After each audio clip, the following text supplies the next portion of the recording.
Graça e paz, povo de Deus. Como vocês estão? Aqui é o pastor Márcio e você está no seu portal bíblico.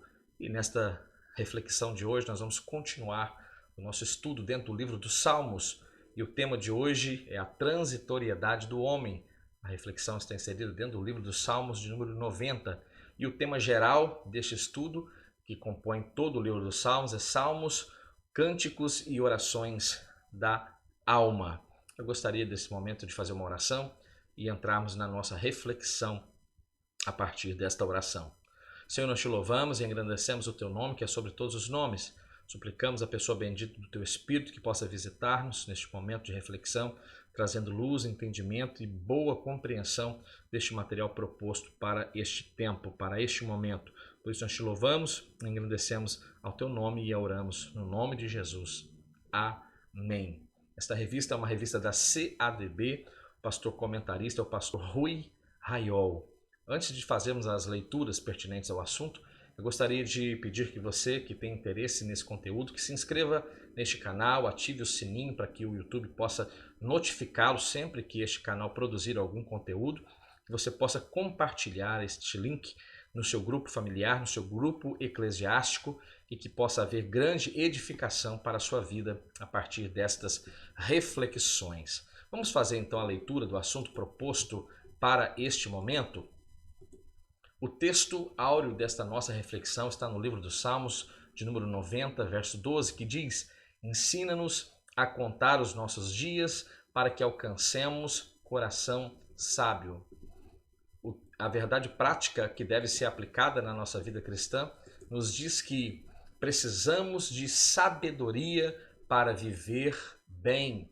E a nossa leitura bíblica está inserida dentro do livro dos Salmos, de número 90, verso 1 ao verso 6, e você pode tomar a sua Bíblia em casa, seu smartphone, seu notebook, seu tablet, e você pode fazer a leitura de todo o texto, que é do verso 1 ao verso 17 do Salmo de número 90. Leiamos então a palavra do Senhor. Senhor, tu tens sido o nosso refúgio de geração em geração. Antes que os montes nascessem e se formassem a terra e o mundo, de eternidade a eternidade, tu és Deus.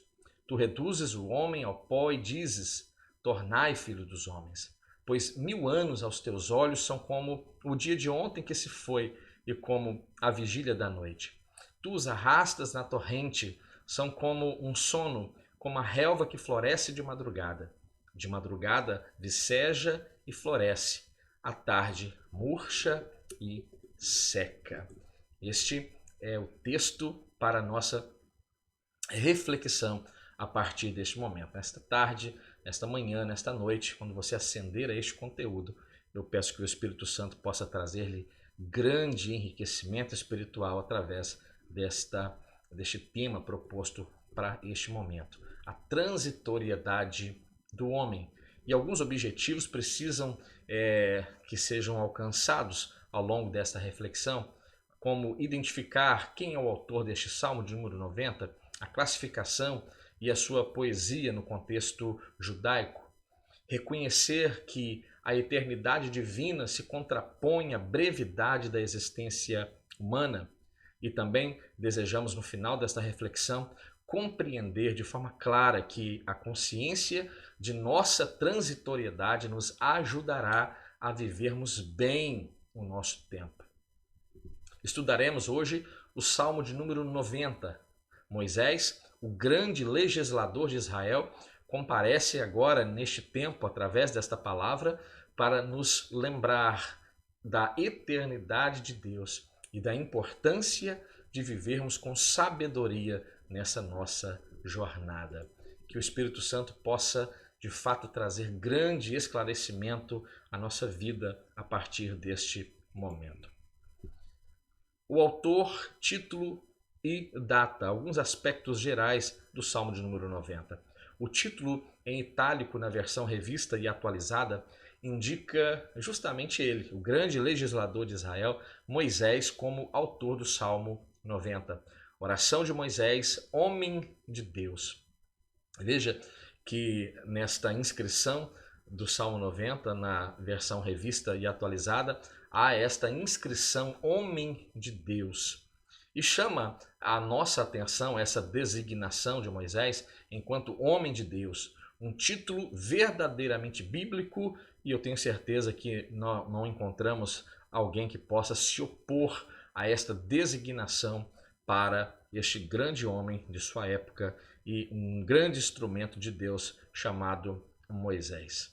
Também outros homens, dentro da palavra de Deus, recebem essa designação, como o profeta Elias, como o profeta Eliseu, quando ele é recebido na casa daquela mulher, aquela mulher diz a seu marido: eis que tenho observado que este homem que sempre passa por nós é um santo homem de Deus. E também outros personagens bíblicos, como Davi mesmo, quando Saul, atormentado por aquele espírito maligno, ele tocava a harpa para que aquele espírito pudesse trazer alívio sobre a vida de Saul. E alguém certa vez falou para Saul: nós temos visto a um filho de Jessé o belemita, que é animoso, é sisudo em palavra, de gentil aspecto, ele sabe tocar, ele é valente, é animoso, e o mais importante, o Senhor é com ele. Davi também era um homem de Deus. E outros personagens bíblicos, como Paulo também designa Timóteo como um grande homem de Deus. Quando escrevendo na sua primeira carta a Timóteo, capítulo 6, versículo 11, Paulo vai dizer de forma clara e objetiva: mas tu, homem de Deus, foge destas coisas e segue a justiça, a piedade, a fé, o amor, a paciência e a mansidão. 1 Timóteo 6, versículo 11. Lamentavelmente, este mesmo título de homem, mulher de Deus é reivindicado hoje por muitos hereges de forma totalmente equivocada, precipitada, assim quando já encontrávamos nos tempos do apóstolo Paulo. E se você ler a segunda carta de Paulo a Timóteo, capítulo 3, você vai perceber que já naquele tempo o apóstolo Paulo instrui o jovem pastor Timóteo a respeito destes homens. No capítulo 3 da segunda carta a Timóteo, do versículo 2 ao versículo 5, o texto sagrado nos diz dessa forma: porque haverá homens amantes de si mesmos, avarentos, presunçosos, soberbos, blasfemos, desobedientes a pais e mães, ingratos, profanos, sem afeto natural, irreconciliáveis, caluniadores, desobedientes a pais e mães, ingratos, profanos, sem afeto natural, irreconciliáveis, caluniadores, incontinentes, cruéis, sem amor para com os bons, traidores, obstinados, orgulhosos, mais amigos dos deleites do que amigos de Deus, tendo aparência de piedade, mas negando a eficácia dela. Timóteo, destes homens que arrogam para si títulos de homem de Deus, mas os seus comportamentos são como estes, afaste-se destes homens. Este também precisa ser o conselho que deve ser observado também por nós, para estes homens que se comportam desta forma, desta maneira. A classificação deste salmo: temos aqui um salmo de oração e de súplica. O Salmo 90 é também um dos salmos sabáticos, haja vista sua leitura nas sinagogas aos sábados, sendo então classificado também como um salmo didático e de sabedoria por alguns. A oração propriamente dita consta dos versículos 13 a 17, que diz: volta-te, Senhor, até quando será assim? Tem compaixão dos teus servos, satisfaze-nos pela manhã com o teu amor leal, e todos os nossos dias cantaremos felizes. Dá-nos alegria pelo tempo que nos afligiste, pelos anos em que tanto sofremos. Sejam manifestos os teus feitos aos teus servos e aos teus filhos o teu resplendor. Esteja sobre nós a bondade do nosso Deus soberano. Consolida para nós a obra de nossas mãos. Consolida a obra de nossas mãos. É o texto de Salmo 90, versos 13 ao verso 17. Muito embora todo o hino seja uma adoração ou uma oração, cujos versículos anteriores também podem ser compreendidos com este estilo de adoração e um estilo de confissão. Este salmo também é visto como um hino de clamor coletivo no seio de Israel. A poesia hebraica. A beleza desta poesia surge neste salmo com um abundante uso de contrastes. Embora a tradução prejudique a métrica, a organização do poema como um todo, tamanho dos versos do poema, a oposição de ideias é parte fundamental para tratar os elementos força e fraqueza. O hino é composto então de 3 estrofes, dos versos 1 ao verso 6, do verso 7 ao verso 12 e a última estrofe do verso 13 ao verso 17. Este salmo trata de forma direta, distinta e objetiva a respeito da eternidade divina. Martin Lloyd Jones, ele disse a respeito de Deus: ele precedeu a história. Ele criou a história. Seu trono está acima do mundo e fora do tempo. Ele, o Deus eterno, reina na eternidade. E é sobre esta eternidade divina, sobre este aspecto extraordinário a respeito de Deus, é que esses versículos, ou este salmo como um todo, nos apresenta, a partir deste momento, este Deus que é soberano. Senhor, tu tens sido o nosso refúgio de geração em geração. A soberania divina ressalta na primeira estrofe deste salmo. Deus é declarado como a morada, como o refúgio. É muito importante que percebamos aqui o emprego que o próprio Jesus também fez a respeito de si na primeira pessoa, se referindo lá no Evangelho de João, capítulo 14, versículo 6, quando ele está respondendo a Tomé e ele está dizendo: eu sou o caminho, a verdade e a vida, e ninguém vem ao Pai a não ser por mim.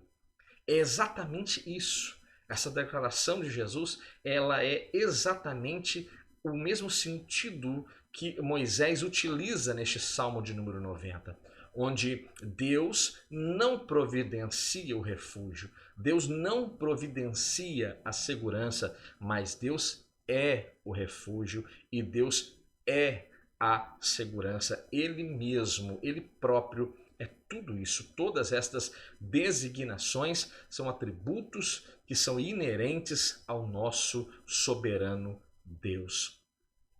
Temos aqui uma voz coletiva através do salmista Moisés, chamado por Deus lá no capítulo 3 do livro do Êxodo. Você conhece muito bem essa história, quando Moisés pastoreava as ovelhas do seu sogro lá em Midian, seu sogro Jetro, e ele observando aquela sarça ardente, ele se interessou por aquilo, né? E ele vai se aproximar porque aquela sarça queima, mas não se consome. Então ele pensou: eu vou ver isso de mais perto, lá no monte de Deus, lá no Horebe.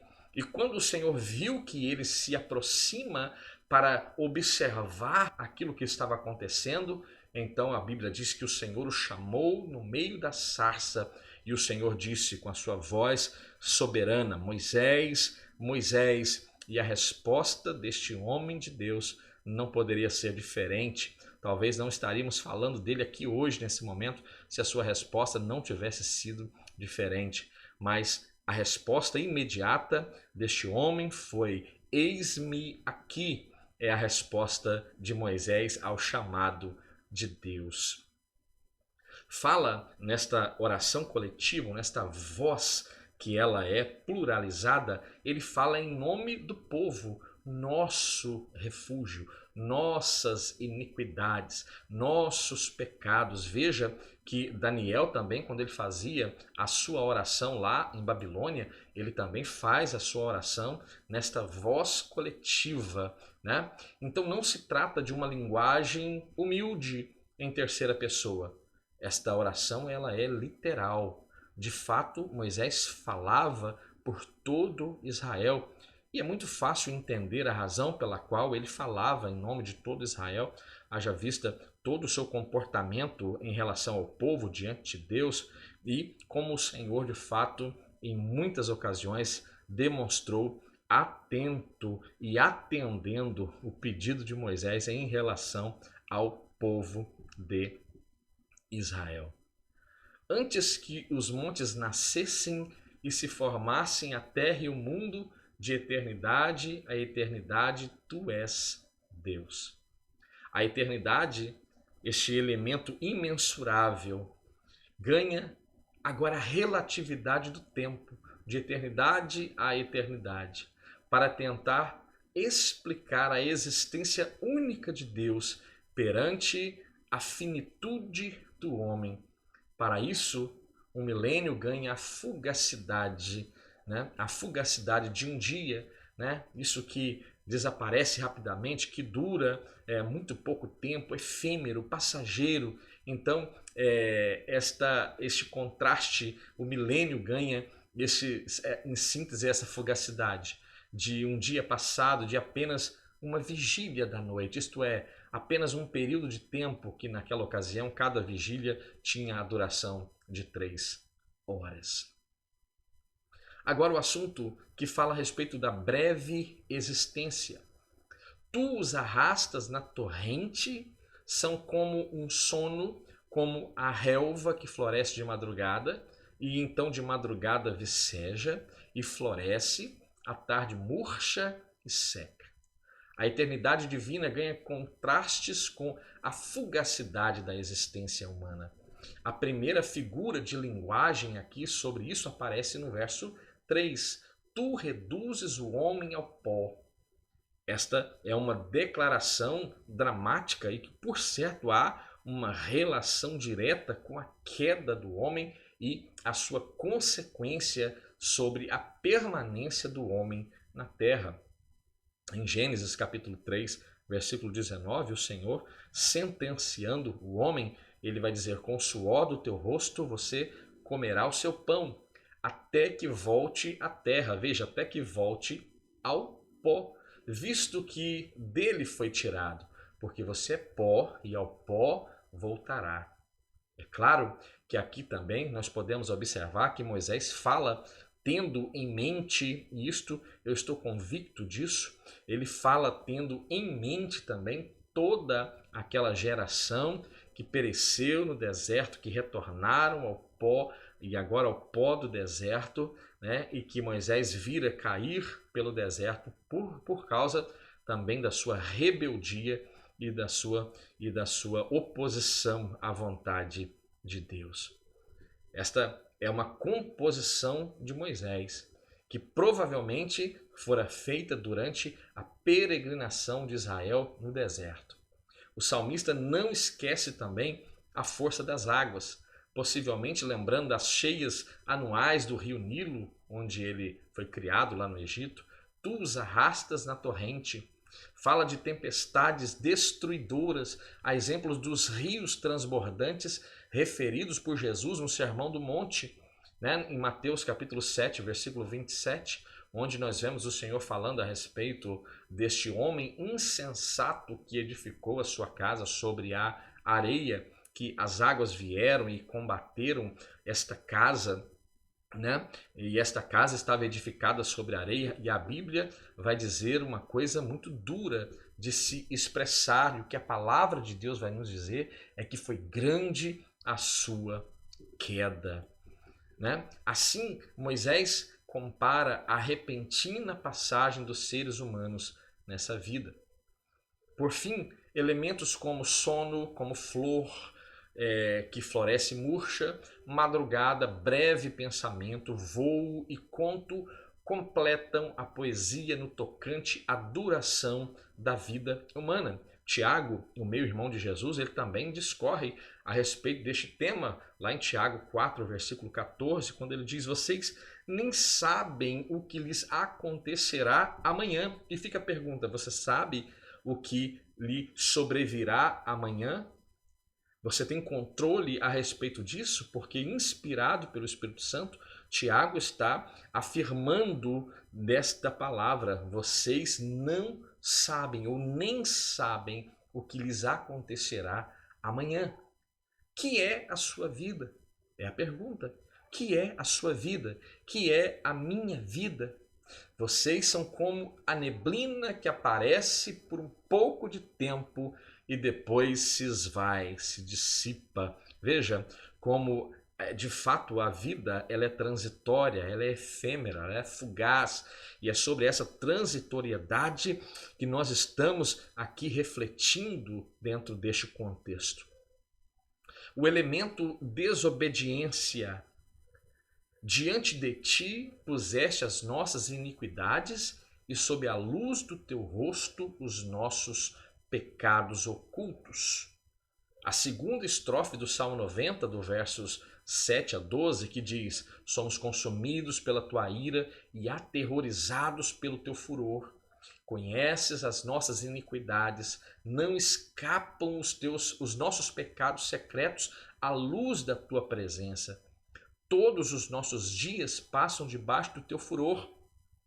Vão-se como um murmúrio. Os anos de nossa vida chegam a 70 ou a 80 anos para os que têm mais vigor. Entretanto, são anos difíceis e cheios de sofrimento, pois a vida passa depressa e nós voamos. Quem conhece o poder da tua ira? Pois o teu furor é tão grande como o temor que te é devido. Ensina-nos a contar os nossos dias para que o nosso coração alcance sabedoria. Olha, essa declaração começa com esta causalidade entre parte deste estado efêmero humano e a perfeição divina. Aqui, Israel, embora não conste expressamente no texto, ele está presente pelo uso desses pronomes possessivos no plural, como vimos no primeiro tópico, como já falamos, esta oração, embora ela parta de Moisés, ela é feita de forma coletiva, por certo ele falava por todo Israel e clamava ao Senhor por todo Israel.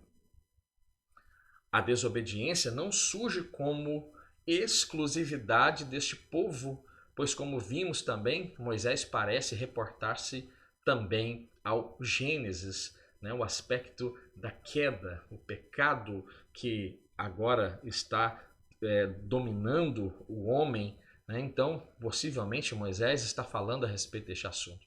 Os versículos 7, 8, 9 e 11 falam desta concorrência humana ao resultado fatídico deste salmo, né? Por essa razão, nós devemos ter muito cuidado com toda a literatura veterotestamentária, né? e que não tenha sido confirmada pelo Calvário. Jesus não ratificou a ideia de relação direta entre pecado, doenças, pobreza e morte. Veja, este era um conceito que estava na cabeça dos amigos de Jó, que chegando diante dele, ficaram emudecidos por um longo período de tempo, e acredite você, talvez este tenha sido o período que os seus amigos mais ajudaram a Jó, quando eles permaneceram em silêncio, porque quando abriram suas bocas para acusar Jó. E na sua mentalidade, Jó deveria confessar o seu pecado. E este pecado, por certo, era a razão, a origem do mal a qual Jó estava submetido.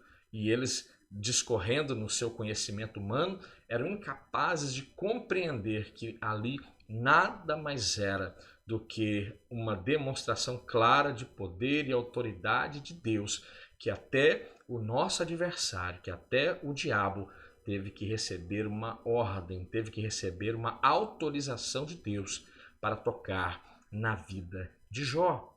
E assim também é na nossa vida. Eu espero que haja em nós, que haja em você, o mesmo testemunho da parte de Deus como fora em relação a Jó.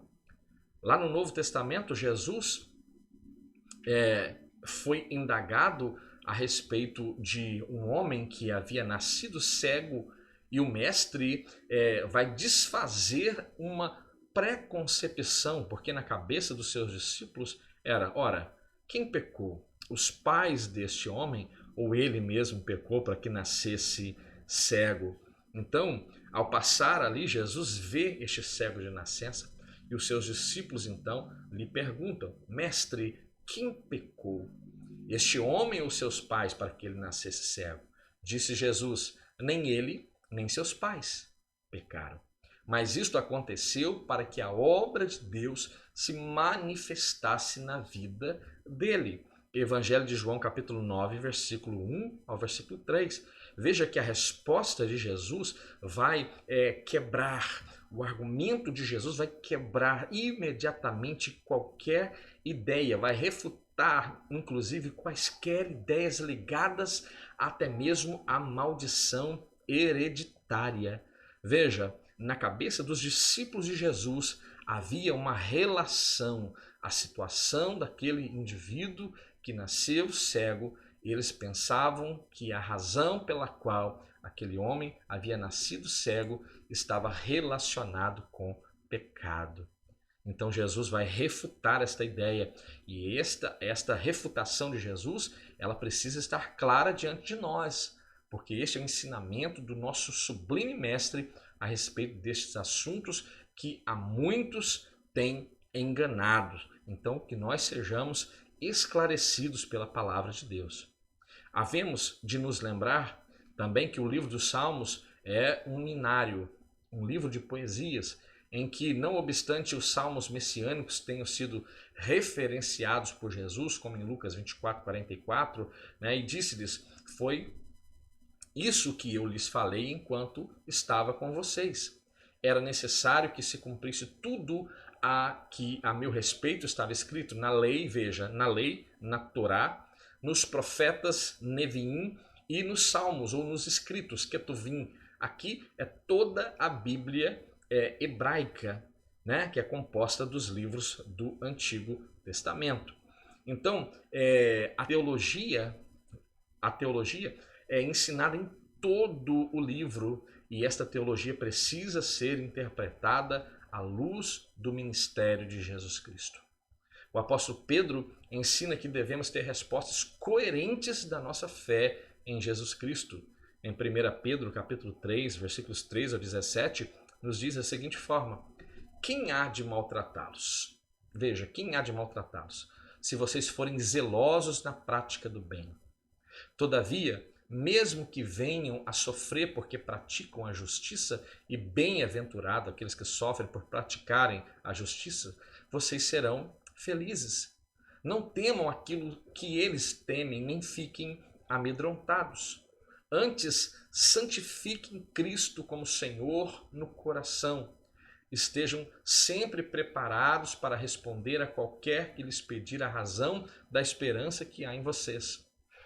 Contudo, façam isso com mansidão e respeito, conservando boa consciência, de forma que os que falam maldosamente contra o bom procedimento de vocês, porque estão em Cristo, fiquem então envergonhados de suas calúnias. É melhor sofrer por fazer o bem, se for a vontade de Deus, do que por fazer o mal. Olha que verdade maravilhosa que o apóstolo Pedro está nos ensinando. É melhor sofrer por fazer o bem, se esta é a vontade de Deus, pois que soframos por praticar o bem, que nós não tenhamos apenas a ideia a respeito de piedade, mas que nós possamos evidenciá-la em prática. E se tivermos que sofrer, então, que soframos então, mas soframos por fazer o bem e não por fazer o mal.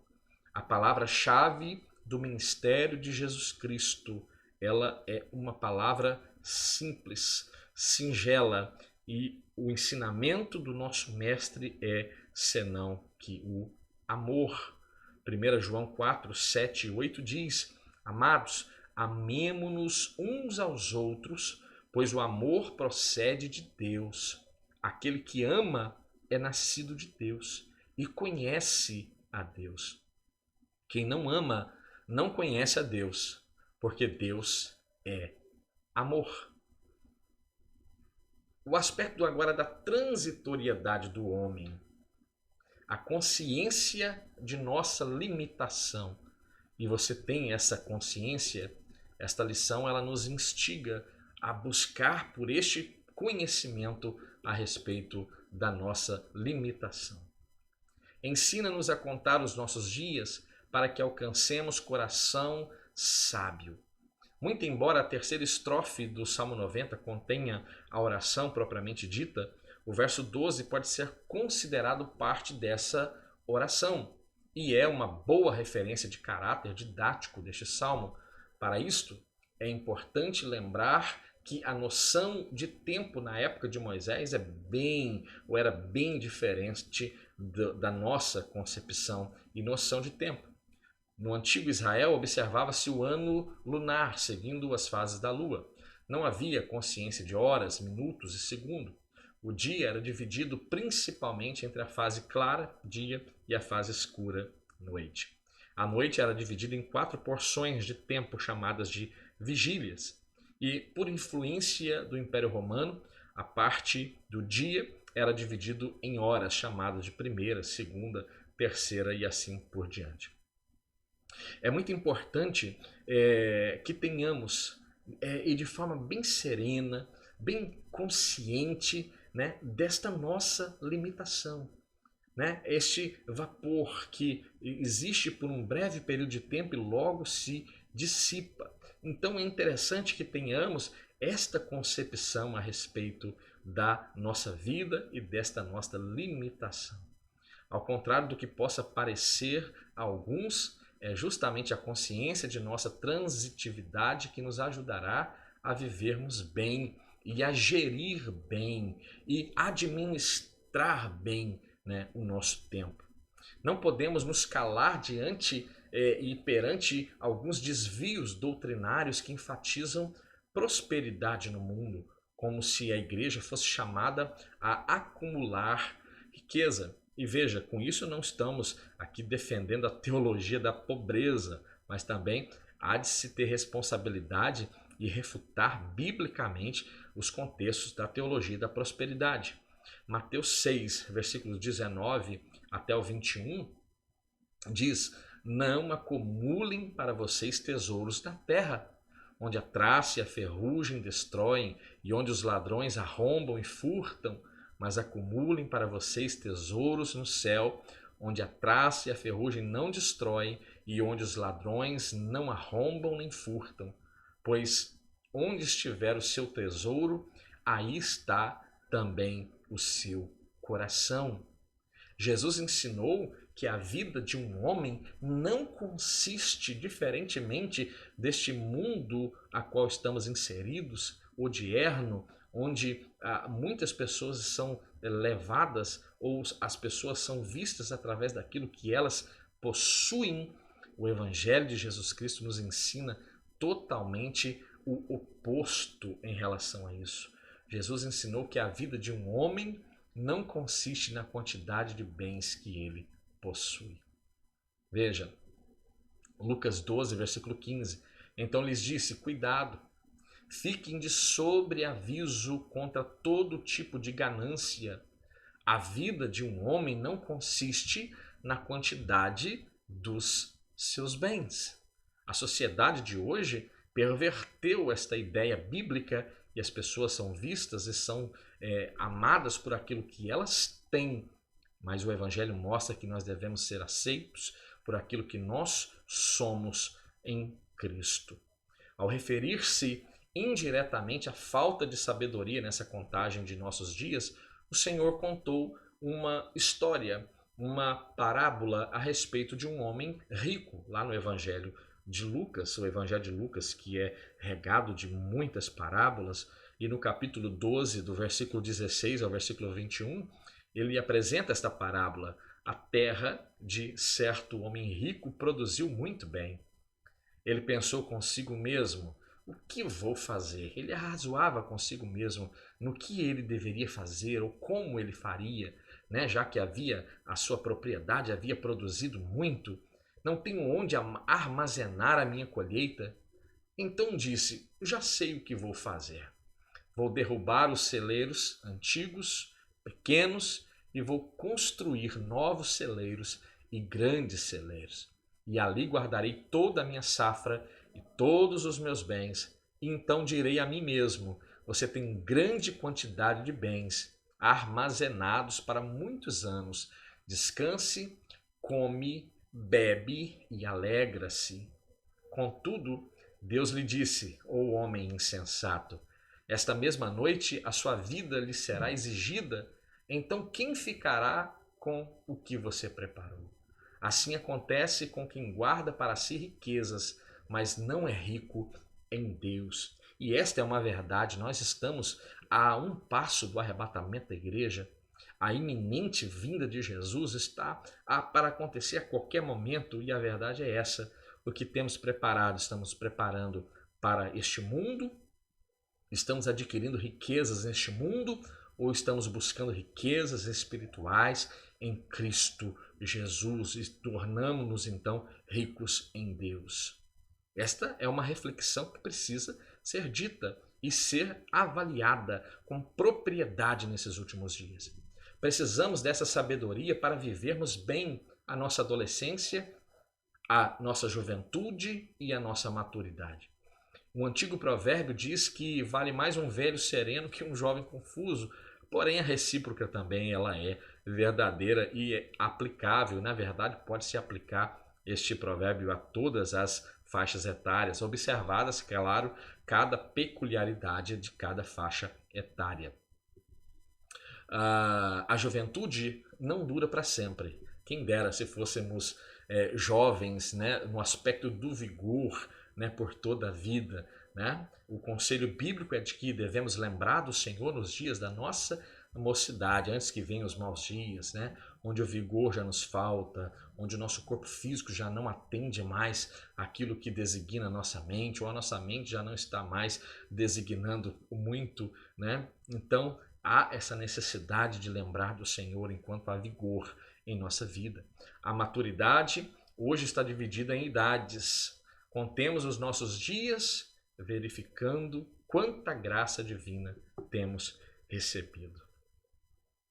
A consciência de nossos erros.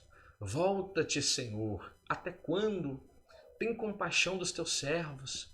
A eternidade de Deus, tão bem retratada neste salmo, não é um tipo de afronta a este estado efêmero da humanidade.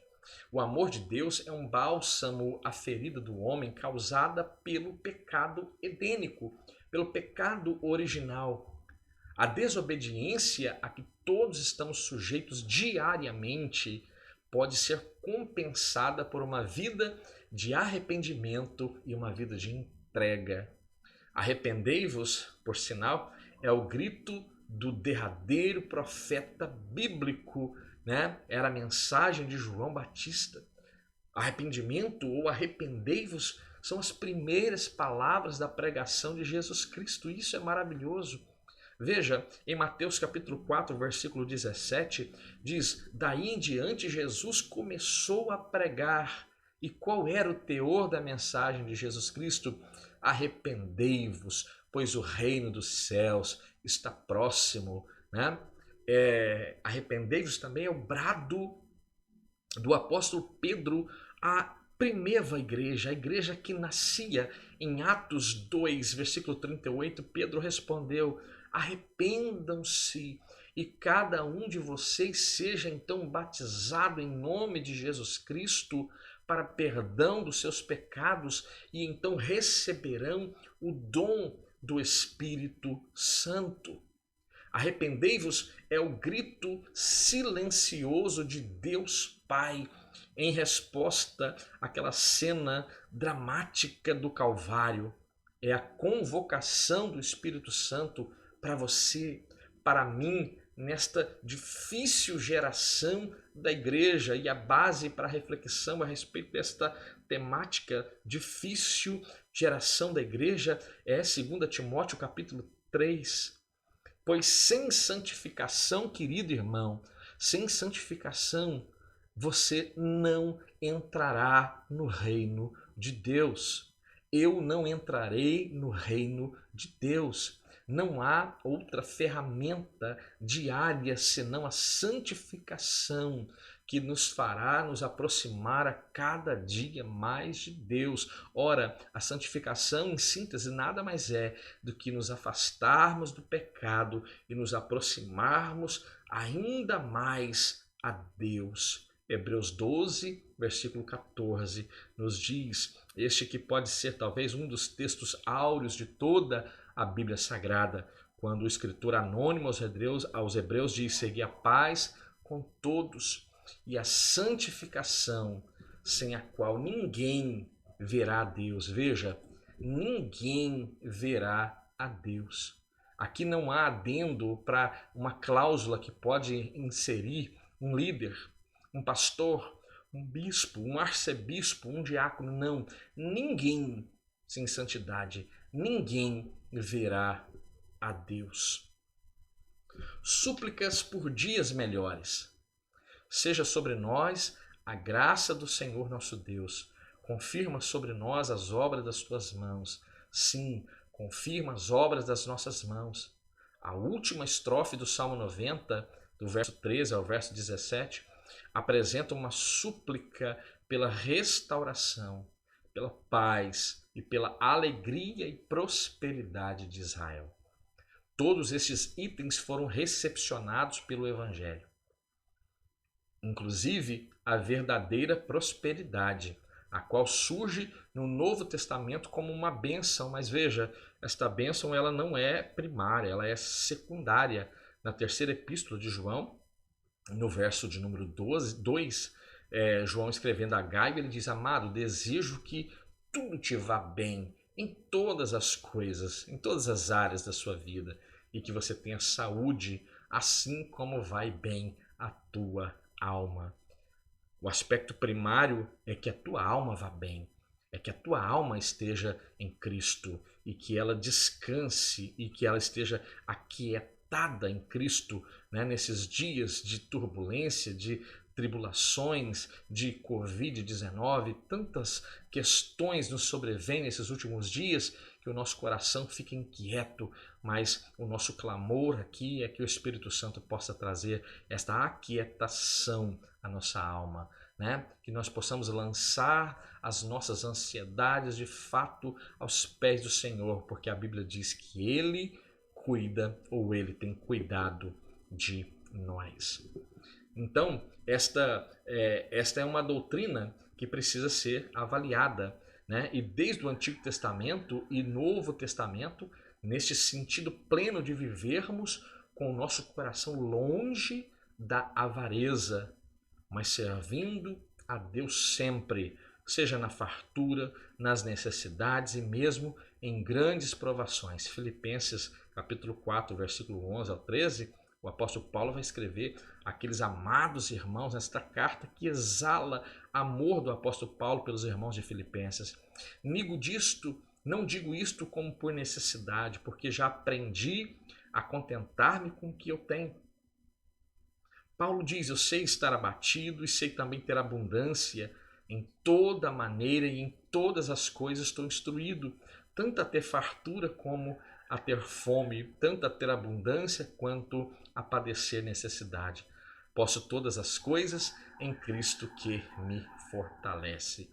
Algumas pessoas tomam esse texto como um atestado de que nós não teremos falta de nada. Mas se você fizer uma leitura responsável deste texto, você vai ver que essa expressão posso todas as coisas naquele que me fortalece, Paulo não está se referindo de que ele não tinha falta de nada. Ele estava se referindo que este Deus era o Deus que o fortalecia, tanto no momento em que ele tinha fartura, quanto no momento em que sim, ele tinha falta. Ele estava instruído a ter fartura, mas ele também estava instruído a padecer necessidade. Precisamos clamar pelas nossas vidas, pela igreja e pelo nosso Brasil. Veja, é mais do que o momento oportuno, é este momento de nós alçarmos nossas vozes aos céus em oração pelo nosso Brasil, pelas ordenanças ou pelas lideranças constituídas em nossa nação, né? Fomos chamados para ser luz do mundo e sal na terra. Temos compromisso com a paz. Veja, os cristãos precisam nutrir esse sentimento de pacificação. 1 Timóteo 2, versículo 2, o apóstolo Paulo está dizendo a Timóteo: admoesto-te, pois antes de tudo que se façam, deprecações, orações, intercessões e ações de graças por todos os homens, pelos reis e por todos que estão em iminência, para que tenhamos uma vida quieta e sossegada em toda piedade e honestidade. Oremos pelas nossas lideranças, porque a palavra de Deus diz que quando o justo ele floresce, o povo se alegra, mas quando o ímpio governa, o povo geme. E nós precisamos trazer à nossa memória tudo aquilo que está acontecendo no nosso Brasil, dos anos anteriores para os dias atuais, e entendermos que este momento que estamos vivendo é um momento duro, difícil, mas que uma grande mudança na cúpula deste Brasil está acontecendo. E eu ouso dizer uma coisa que é extremamente importante: quer você queira ou não, o nome do nosso Deus está sendo glorificado na presidência desta República Federativa do Brasil, coisa que há tempos nós não víamos, e eu creio que isso é de grande importância e de grande valia. A igreja é composta de pacificadores. Lá no Sermão do Monte, no Evangelho de Mateus, capítulo 5, versículo 9, Jesus vai dizer: bem-aventurados são os pacificadores, porque eles serão chamados filhos de Deus. Esta é a nossa reflexão, que você possa ser ricamente abençoado por este momento. Se dedique a este momento, veja todo este conteúdo. Se você chegou até aqui, você seja ricamente abençoado pelo seu interesse em aprender a respeito da palavra de Deus. Compartilhe este vídeo nas suas mídias sociais, no seu grupo familiar, no seu grupo eclesiástico.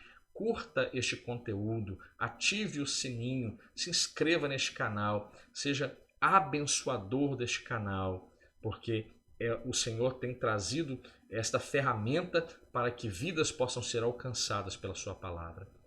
Então, a nossa aplicação pessoal, ela diz: reconhecer a eternidade de Deus é fundamental para que alcancemos a confiança de que Ele tem o controle de nossa história. Veja, Deus não perdeu o controle da sua história. Deus não deixou escapar das suas mãos o controle da sua história. Ele está no controle de todas as coisas. Por outro lado, temos a consciência de que a nossa vida é efêmera, nos constrange a remir o tempo de nossa curta existência, buscando viver melhor os nossos dias e cumprir então a vontade de Deus Pai. Que o Senhor abençoe a sua vida, que o Senhor possa abençoá-lo abundantemente, é o que eu peço ao Teu Espírito Santo agora, Senhor. Que traga instrução plena às mentes de todos aqueles que estão neste momento concluindo esta reflexão junto comigo. Os abençoe, é o que eu te peço no nome de Jesus. Que o Senhor te abençoe, fique bem, fique em paz. Até a próxima lição.